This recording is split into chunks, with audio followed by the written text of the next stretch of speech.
I think just looking at the good things about yourself, like not always putting yourself down, like, oh, why is my eyebrows like this? Why is my hair like this? Why have I got big lips? Blah, blah, blah.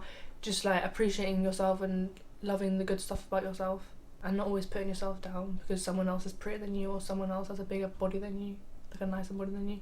To me, it is feeling happy and feeling confident in myself, because there's times where, and I think it's very easy to distinguish when I have self-love and when I don't, because you could get so much support from other people and at the same time you could not.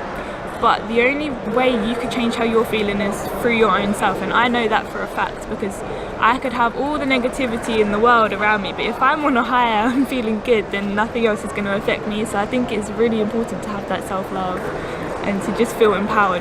As a woman, we go through so many things that knock our confidence down, and all these comments and feeling like you can't be yourself. I think my idea of self-love is just taking care of yourself. I think always asking you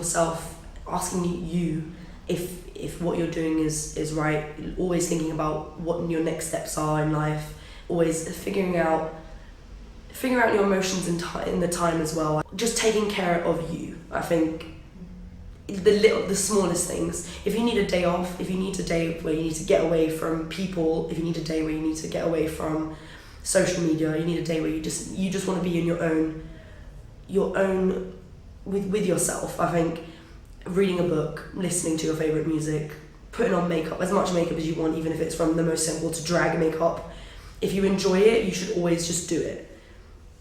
Don't let it stop you. Don't let whatever people say stop you. Taking time throughout the day to remind yourself that you are doing well, that everything will be okay if you put in the hard work and you show yourself a bit of sympathy, show yourself the love that you deserve, because everyone needs to feel it, whether it's only you and your mother can give yourself unconditional love, because everyone else can't. I don't think, like, not many people can.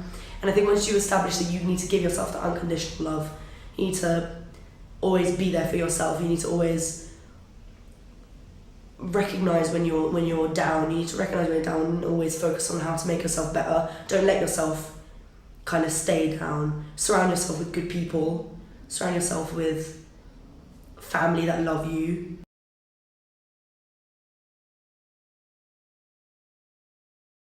I think like the younger girls who are just now getting onto like Instagram and stuff, and like seeing all these Instagram models, I think, yeah, you can like look at them and like they want to be like your role model, but you shouldn't think like you're not better than them. Like, you should just appreciate yourself, like love yourself. When it comes to physically, I think social media has kind of brainwashed a lot of girls, and I think they've been brainwashed to think that they have to look a certain way and they have to behave a certain way or do certain things to be the perfect woman. And I don't think that I think once people establish that your true self is going to be you forever, no one, I don't know, when it comes to physical, I think, yes, okay, fine, we've all been brainwashed to think that you have to have big lips and beautiful long hair and perfect eyebrows in the morning and long eyelashes, but I just think when I was like 14 or even 16, that was really like, it was hyped up a lot on Instagram, having the perfect eyebrows, the perfect hair, perfect everything.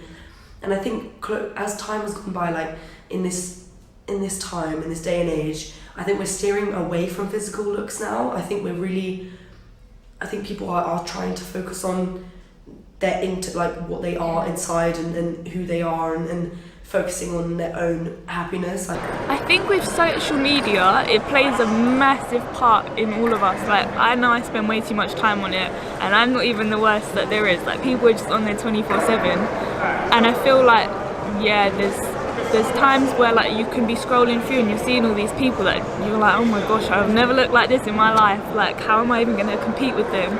But that's the thing, it's ingraining this kind of competitive nature in us, but at the same time, I find myself being like, wow, I'm celebrating other people through what they post. And also, like, if I'm having a down day, sometimes I'll post a cute selfie and I'll be like, okay, then maybe this is a good day. Like, it kind of is empowering. It depends who you're interacting with on social media, I think. And a good thing about it, it gives you the opportunity to really interact with different communities that can empower you. Like, I could be chatting to a stranger on the other side of the world and we're both like empowering each other and helping each other, which I think is really nice. I feel like you have to be very selective of who you surround yourself with, what you surround yourself with, because it makes such a difference. If you're exposed to social media for so long, you have to make it a good place to be exposed to. You have to like really feel positivity coming from that place, otherwise you have to remove yourself from it, because like as I said, like self-love comes from yourself, but other people rub off on you and reflect on you. So if you're surrounded by more positivity, it's gonna really impact you and help you.